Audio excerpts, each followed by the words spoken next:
رغم التصنيف الخامس عالمياً، لماذا يواجه المنتخب المغربي هولندا في دور 38؟ أثار وقوع المنتخب المغربي في مواجهة قوية أمام هولندا في دور 32 من كأس العالم 2026 تساؤلات عديدة، خاصة أن أسود الأطلس دخلوا البطولة وهم يحتلون المركز الخامس عالمياً.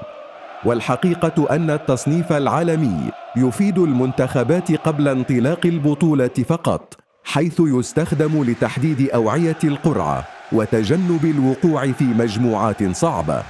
أما بعد نهاية دور المجموعات، فإن تحديد المواجهات في الأدوار الإقصائية يعتمد حصرياً على ترتيب المنتخبات داخل مجموعاتها. أنهى المنتخب المغربي دور المجموعات في المركز الثاني برصيد 7 نقاط خلف البرازيل بفارق الأهداف، وهو ما جعله وفق نظام البطولة يواجه منتخب هولندا متصدر مجموعته في دور 38. وبذلك فإن مواجهة هولندا ليست نتيجة للتصنيف العالمي للمغرب، بل لاحتلاله وصافة المجموعة، وتبقى المباريات الإقصائية فرصة جديدة حيث لا تحسم بالتصنيفات بل بالأداء داخل المستطيل الأخضر.